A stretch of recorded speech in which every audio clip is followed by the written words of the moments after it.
ಸ್ನೇಹಿತರೆ, ನೀವುಗಳೇನಾದರೂ PUC 10+2 ಅಥವಾ ITI ಅಥವಾ ಡಿಪ್ಲೊಮಾ ಮಾಡಿದ್ದು ಕರ್ನಾಟಕ ಸ್ಟೇಟ್ ಗೌರ್ಮೆಂಟಲ್ಲಿ ವಿಲೇಜ್ ಅಕೌಂಟೆಂಟ್ ಅಥವಾ ವಿಲೇಜ್ ಅಡ್ಮಿನಿಸ್ಟ್ರೇಟಿವ್ ಆಫೀಸರ್ ಅನ್ನೋ ಹುದ್ದೆಗಳಿಗೆ ಅರ್ಜಿನ ಸಲ್ಲಿಸಬೇಕು ಅನ್ನೋದಾದರೆ ನಿಮಗೋಸ್ಕರ ಅಂತಲೇ ಕರ್ನಾಟಕ ಸರ್ಕಾರ 572 ಹುದ್ದೆಗಳನ್ನ ಕಾಲ್ ಮಾಡಿದೆ. ಏಜು 18ರಿಂದ 45 ವರ್ಷದ ತನಕನೂ ಕೂಡ ಅರ್ಜಿನ ಸಲ್ಲಿಸ್ಬೋದು. ಸೊ ಹಾಗಿದ್ರೆ ಈ ಒಂದು ನೋಟಿಫಿಕೇಷನ್ ಕುರಿತು ಕಂಪ್ಲೀಟ್ ಇನ್ಫಾರ್ಮೇಷನ್ನ ನಾನು ನಿಮಗೆ ತಿಳಿಸ್ಕೊಡ್ತೀನಿ. ಅದಕ್ಕೂ ಮುಂಚೆ ನಮ್ಮ ಚಾನಲ್ಗೆ ಇನ್ನೂ ಸಬ್ಸ್ಕ್ರೈಬ್ ಆಗಿಲ್ಲ ಅಂದರೆ ಈಗಲೇ ಸಬ್ಸ್ಕ್ರೈಬ್ ಆಗಿ ಪಕ್ಕದಲ್ಲೇ ಇರ್ತಕ್ಕಂತಹ ಬೆಲ್ ಬಟನನ್ನು ಪ್ರೆಸ್ ಮಾಡಿ. ಒಂದು ಗ್ರಾಮ ಆಡಳಿತ ಅಧಿಕಾರಿ ಅಂತ, ಸೊ ಮೊದಲು ಇದನ್ನು ವಿಲೇಜ್ ಅಕೌಂಟೆಂಟ್ ಅಂತ ಕಾಲ್ ಮಾಡ್ತಾಯಿದ್ರು, ಇವಾಗ ಗ್ರಾಮ ಆಡಳಿತ ಅಧಿಕಾರಿ ಅಂತ ಈಗ ಕರೀಲಾಗ್ತಾಯಿದೆ. ಸೊ ಇಲ್ಲಿ ನೋಡ್ಕೋಬಹುದು ನಿಮ್ಮ ಡಿಸ್ಟಿಕ್ಗಳಿಗೆ ಎಷ್ಟು ಪೋಸ್ಟ್ ಇದೆ ಅನ್ನೋದನ್ನು ಇಲ್ಲಿ ಡಿವೈಡ್ ಮಾಡಿದ್ದಾರೆ.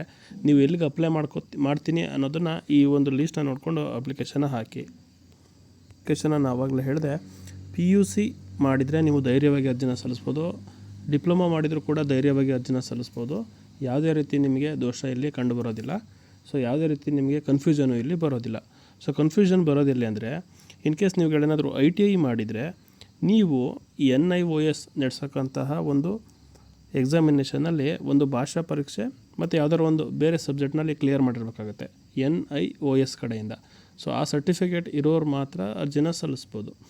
ಅದೇ ಇನ್ ಕೇಸ್ ನೀವು ಡಿಪ್ಲೊಮಾದವರಾಗಿದ್ದರೆ 2015 ನಂತರ ಯಾರ್ಯಾರು ಡಿಪ್ಲೊಮಾ ಮಾಡಿದರೆ ಅವರು ಡೈರೆಕ್ಟಾಗಿ ಅಪ್ಲಿಕೇಶನ್ನ ಸಲ್ಲಿಸ್ಬೋದು, ಯಾವುದೇ ರೀತಿ ತೊಂದರೆ ಇಲ್ಲ. ಇವರಿಗೆಲ್ಲ NIOS ಅಂತ ಬರೋದಿಲ್ಲ.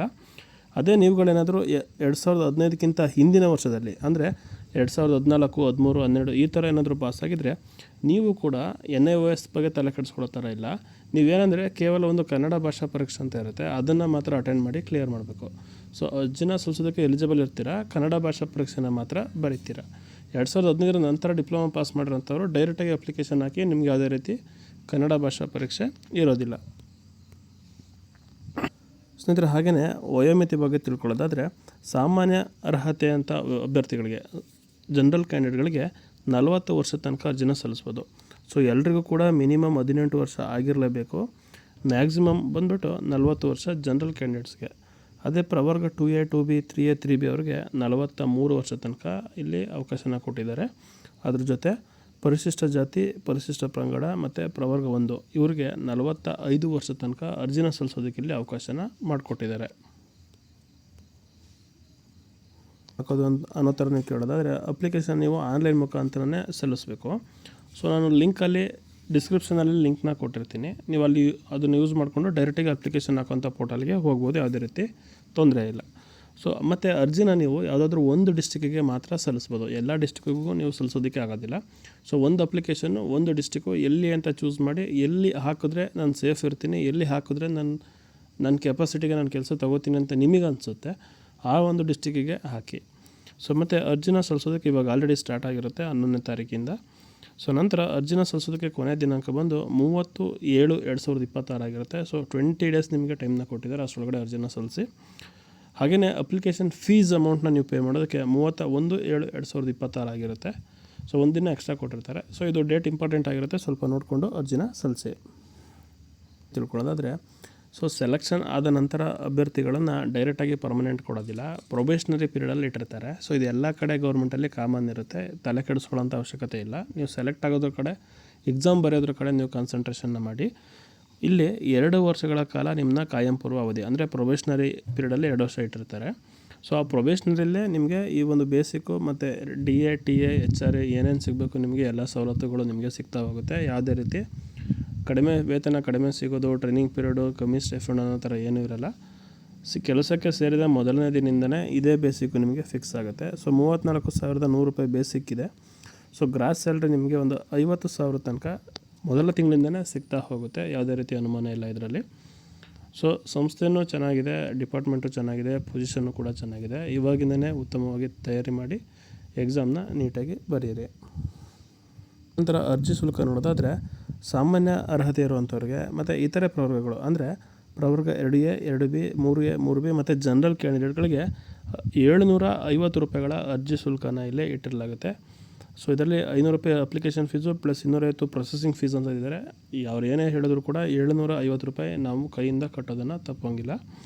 ಸೊ ನಂತರ ಪರಿಶಿಷ್ಟ ಜಾತಿ, ಪರಿಶಿಷ್ಟ ಪಂಗಡ ಮತ್ತು ಪ್ರವರ್ಗ 1 ಮಾಜಿ ಸೈನಿಕ ಮತ್ತು ತೃತೀಯ ಲಿಂಗದ ಅಭ್ಯರ್ಥಿಗಳಿಗೆ 500 ರೂಪಾಯಿಗಳ ಅಪ್ಲಿಕೇಶನ್ ಫೀಸ್ನ ಇಲ್ಲಿ ಕೊಟ್ಟಿದ್ದಾರೆ. ಹಾಗೆಯೇ ವಿಶೇಷ ಚೇತನ ಅಭ್ಯರ್ಥಿಗಳಿಗೆ 250 ರೂಪಾಯಿಗಳ ಅರ್ಜಿ ಶುಲ್ಕ ನಿಗದಿ ಆಗಿರುತ್ತೆ. ಪರೀಕ್ಷಾ ದಿನಾಂಕ ಕೂಡ ಇವಾಗಲೇ ಬಿಟ್ಟಿದ್ದಾರೆ. ಸೊ ಪತ್ರಿಕೆ 1, ಪತ್ರಿಕೆ 2 ದಿನಾಂಕ 4/10/2026 ಬೆಳಗ್ಗೆ 10:30 12ವರೆಗೆ ಪತ್ರಿಕೆ 1 ನಡೆಯುತ್ತೆ. ದಿನಾಂಕ 4/10/2020 ಅದೇ ದಿನ ಮಧ್ಯಾಹ್ನ 2:30 4:00 ಸೊ ಪತ್ರಿಕೆ 2 ನಡೆಯುತ್ತೆ. ಒಂದೇ ದಿನ ಪತ್ರಿಕೆ 1 ಮತ್ತು ಪತ್ರಿಕೆ 2 ಕೂಡ ನಡೆಯುತ್ತೆ. ಫಸ್ಟ್ ಹಾಫು ಸೆಕೆಂಡ್ ಹಾಫಲ್ಲಿ ಎಕ್ಸಾಮ್ನ ಇರುತ್ತೆ. 4/10/2026 ಎಕ್ಸಾಮ್ ಡೇಟು ಫಿಕ್ಸ್ ಆಗಿದೆ. ಸೊ ಇದೇ ಡೇಟು ಫಿಕ್ಸ್ ಇರುತ್ತೆ. ಸೊ KE ಅವರು ತುಂಬ ಎಫೆಕ್ಟಿವ್ ಆಗಿ ವರ್ಕ್ ಮಾಡ್ತಾಯಿದ್ದಾರೆ ಈಗ. ಸೊ ನೀವು ಯಾವುದೇ ರೀತಿ ಅನುಮಾನ ಬೇಡ, ಈ ಡೇಟ್ಗೆ ಎಕ್ಸಾಮ್ ಫಿಕ್ಸ್ ಇರುತ್ತೆ. ಇವಾಗಿಂದನೇ ತಯಾರಿ ಮಾಡಿ ಸ್ನೇಹಿತರೆ. ಹಾಗೆಯೇ ಪೇಪರ್ 1 ಪೇಪರ್ 2 ಯಾವ ರೀತಿ ಅಂತ ಇರುತ್ತೆ ಅನ್ನೋದಾದರೆ, ಪೇಪರ್ 1 ನಿಮಗೆ ಜನರಲ್ ನಾಲೆಡ್ಜ್ಗೆ ಸಂಬಂಧಪಟ್ಟಂತೆ ಇರುತ್ತೆ. 100 ಕ್ವಶನ್ಸು 100 ಮಾರ್ಕ್ಸು 2 ಅವರ್ ಟೈಮ್ ಇರುತ್ತೆ, ಅಂದರೆ 120 ಮಿನಿಟ್ಸ್ ಟೈಮ್ ಇರುತ್ತೆ. ಸೊ 100 ಕ್ವಶನ್ಸು 100 ಮಾರ್ಕ್ಸು 120 ನಿಮಿಷ ನಿಮಗೆ ಟೈಮ್ ಇರುತ್ತೆ ಪೇಪರ್ 1ನಲ್ಲಿ. ಪೇಪರ್ 2ನಲ್ಲಿ ಏನಿರುತ್ತೆ, ಸಾಮಾನ್ಯ ಕನ್ನಡ, ಸಾಮಾನ್ಯ ಇಂಗ್ಲೀಷ್ ಮತ್ತು ಕಂಪ್ಯೂಟರ್ ನಾಲೆಡ್ಜ್ ಬಗ್ಗೆ ಸಂಬಂಧಪಟ್ಟಂತೆ 100 ಕ್ವಶನ್ಸ್ ಇರುತ್ತೆ, 100 ಮಾರ್ಕ್ಸ್ಗೆ ಇರುತ್ತೆ. ಇಲ್ಲೂ ಕೂಡ 120 ನಿಮಿಷ ನಿಮ್ಮ ಹತ್ರ ಟೈಮ್ ಇರುತ್ತೆ. ಹಾಗೆಯೇ ನೀವು ಈ ಒಂದು ಪರೀಕ್ಷೆಯಲ್ಲಿ ಮಿನಿಮಮ್ 35% ಸ್ಕೋರ್ನ ಮಾಡಲೇಬೇಕಾಗುತ್ತೆ. ಸೊ ಬೇರೆ ಎಕ್ಸಾಮಿನೇಷನ್ಸ್ ಥರ ಅತಿ ಕಮ್ಮಿ ಬಂದ್ರೂ ಅಥವಾ ಮೀಸಲಾತಿ ಮೇಲೆ ಕೆಲಸ ತೊಗೊಳ್ಳೋಂಥ ಅವಕಾಶ ಇರೋದಿಲ್ಲ. ಮಿನಿಮಮ್ 35% ಮಾರ್ಕ್ಸ್ನ ನೀವು ಇಲ್ಲಿ ಕಡ್ಡಾಯವಾಗಿ ತೆಗಿಲೇಬೇಕಾಗುತ್ತೆ. ಸೆಲೆಕ್ಷನ್ ಲಿಸ್ಟಲ್ಲಿ ಕೂರಬೇಕು ಅಂದರೆ ಮಿನಿಮಮ್ 35% ಸ್ಕೋರ್ನ ನೀವು ಇಲ್ಲಿ ಮಾಡಲೇಬೇಕಾಗುತ್ತೆ. ಹಾಗೆಯೇ ಈ ಒಂದು ಕ್ವಶನ್ ಪೇಪರು ನೆಗೆಟಿವ್ ಮಾರ್ಕಿಂಗ್ ಇದ್ದು, ಪ್ರತಿ ಒಂದು ತಪ್ಪು ಉತ್ತರಕ್ಕೆ 0.25 ಮಾರ್ಕ್ಸ್ಗಳನ್ನ ಕಳೆಯಲಾಗುತ್ತೆ. ಕುರಿತು ಯಾವುದೇ ಡೌಟ್ ಇದ್ದರೂ ಮೊದಲು ಕಮೆಂಟ್ ಮಾಡಿ, ನಾವು ರಿಪ್ಲೈ ಮಾಡ್ತೀವಿ. ನಿಮ್ಮ ಡೌಟ್ಗಳನ್ನ ಸಾಲ್ವ್ ಮಾಡೋದಕ್ಕೆ ಎಫೆಕ್ಟಿವ್ ಆಗಿ ವರ್ಕ್ ಮಾಡ್ತೀವಿ. ಸೊ ತದನಂತರ ನಮ್ಮ ಕಡೆಯಿಂದ ಯಾವುದೇ ರೀತಿ ರೆಸ್ಪಾನ್ಸ್ ಬರಲಿಲ್ಲ ಅಂದರೆ, ಅಥವಾ ನಮ್ಮ ಆನ್ಸರ್ಸ್ ನಮಗೆ ಸಫಿಷಿಯೆಂಟ್ ಅಲ್ಲ ಅನಿಸಿದ್ರೆ, ನಿಮಗೆ ಇಲ್ಲಿ ಹೆಲ್ಪ್ಲೈನ್ ನಂಬರ್ನ ಕೊಟ್ಟಿದ್ದಾರೆ. ಇದು KE ಅವ್ರದ್ದು ಹೆಲ್ಪ್ಲೈನ್ ನಂಬರ್ ಆಗಿರುತ್ತೆ. ಈ ಒಂದು ನಂಬರ್ಗೆ ಕಾಂಟ್ಯಾಕ್ಟ್ ಮಾಡೋದ್ರಿಂದ ನಿಮ್ಮ ಕಂಪ್ಲೀಟ್ ಡೌಟ್ಸ್ಗಳು ಅಥವಾ ನಿಮ್ಮ ಕಂಪ್ಲೀಟ್ ಏನೇನು ಪ್ರಾಬ್ಲಮ್ಸ್ಗಳು ಇರುತ್ತೆ ಅದನ್ನು ಇಲ್ಲಿ ಹೇಳ್ಕೊಳ್ಳಿ, ನಿಮಗೆ ಇಲ್ಲಿ ಸಾಲ್ವ್ ಸಿಗುತ್ತೆ.